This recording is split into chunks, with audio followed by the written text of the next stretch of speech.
lixdaani qodob waa kuwa sababta u ah cudurrada nadaashaday qalbiyan ha ahaadeen nafsiyan ha ahaadeen jir ha-aan ha ahaadeen nolosheenna cudurrada ku soo darriyo ku yimid lixdan shay baa keena lixdan shay mid ka mid a ayay sababsadaan xanuunadu ayagaa u yeera ayagoo cudurradu halka iska wareegayaan lixdan meeshay ka helaan mid ka mid a waa magnad soo jiidaya wey adaa u yeertay marka xanuunka culimada iyo dhakhaatiirtu dhammaan waxay isku raaceen in lixdaani ay aas-aas u yihiin oo ku dul wareegayaan xanuunada dhacaya assalaamu calaykum waa idin salaame walaalaha barakaysan kusoo dhawaada muuqaalka kan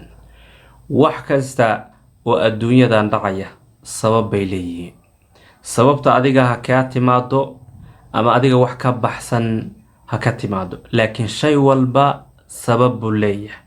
ilaahayna wuxuu yidhi shay walba waxaan u samaynay sababan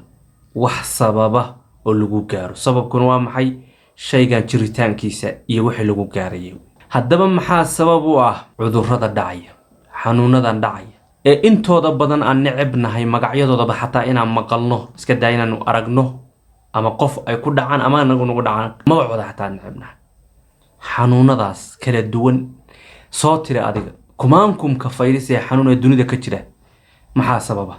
lix shay baa lagu soo gabagabeeyey lix shay baa sababa lix shay waxay sabab u yihiin cudurka nooc kastuu yahay xanuun mid nafsiyana mid macnawiyana mid xisi ah mid badani ah mid mid jireed mid qalbiyeed mid nafeed mid la arki karo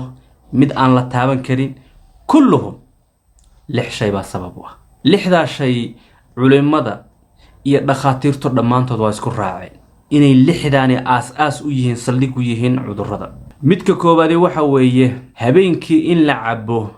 biyo saqda dhexe adoo hurda ama adoo soo jeeda habeenka saqda dhexe biyaha la cabo waa qayb ka mid a sababaha cudurka soo biyaha maanan aqoon inay sabab u yihiin caafimaadka biyaha la badsado biyaha ha la cabo soo intaa dhakhaatiirta iyo dadka khubarada kuma arkaysaan laakiin waqtiyada qaar lama cabo looma dhawaado habeenkii jawfu leyl waxaa loo yaqaana saqda dhexe biyaha u soo toosin xilligaad sii seexinaysa waqtiyadaas dadku inta badan dawaaba dhafraane ana ha cabin ka seexo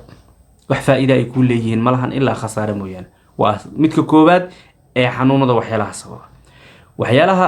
xanuunada sabab waxaa ka mid ah oo qodobka labaad ah galmada badan xalaal iyo xaaraan waxay doontaa noqoto galmada tirada badan ayadana waa mid ka mid ah sababaha cudurka keena ku darsa xisaabaadka midka saddexaadi waxa weeye habeenkii qofku inuu soo jeedo ama uu dhafro waaba yacni caadada casrigan waay hadda taas habeenkii inuu qofku soo jeedo oo uu dhafro ama habeenkii intiisa badan uu soo jeedo habeenkii intuu seexanayo qofku iyo intuu soo jeedo waxa badan intuu soo jeedo adigaba dib isu xisaabi aniga dib aan isu xisaabiyo habeenkii 12 saacadood habeenkii ilaahay sakiinada ku tilmaamay intaad soo jeedid iyo intaad seexatay imisa badan hadday badan tahay intaad seexatid caafimaadkaada ka talisa dantaada iyo mustaqbalkaada ka talisa aamin wallahi laakiin hadday badan tahay intaad soo jeedid caafimaadkaada iyo mustaqbal xumadaada ka talisa xataa haddaadan dareemin xanuunka ay sababay waxaasi keenayo haddaadan hadda dareemin sanadaha soo socday ku sugayaan marka waa xanuun soconaya way stresska iyo culayska iyo dulqaad la-aanta iyo isbedelka xataa jireed waa lamid soo jeedka habeenkii oo qofku soo jeedo inta badan habeenkii hurdada ku yartahay hurda la-aanta habeenkii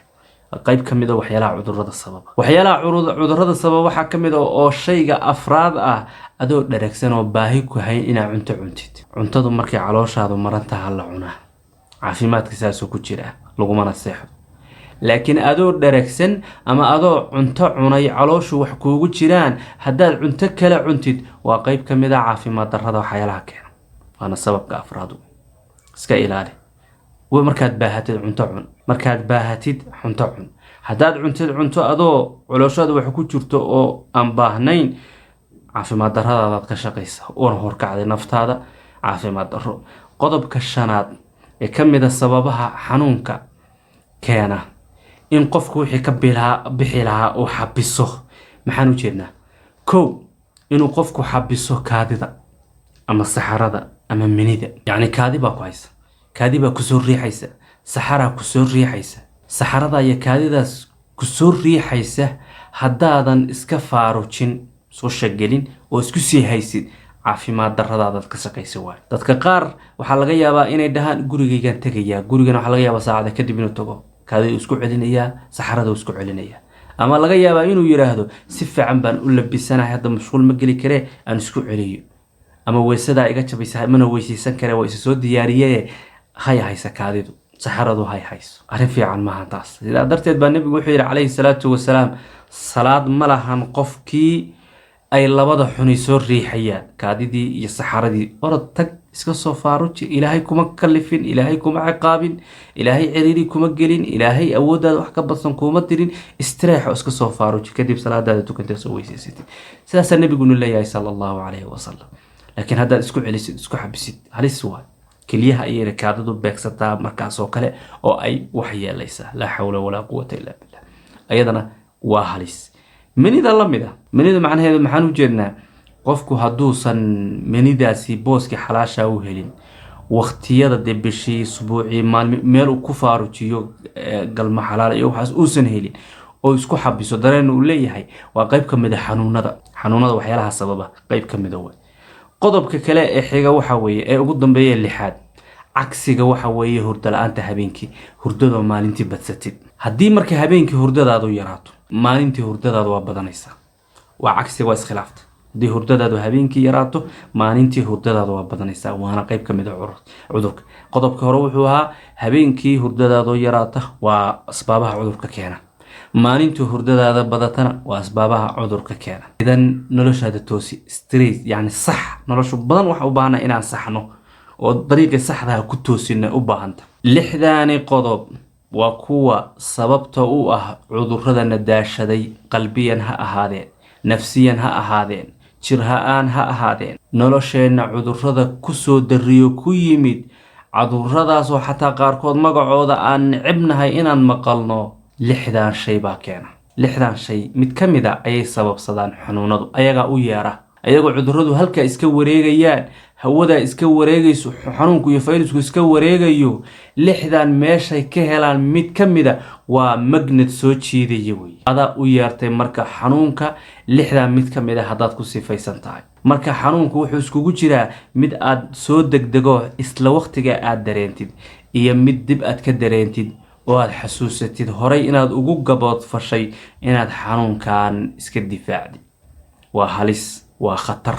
waxaa isku raacay culimada iyo dhakhaatiirtu dhammaan waxay isku raaceen in lixdaani ay aas-aas u yihiin oo ku dul wareegayaan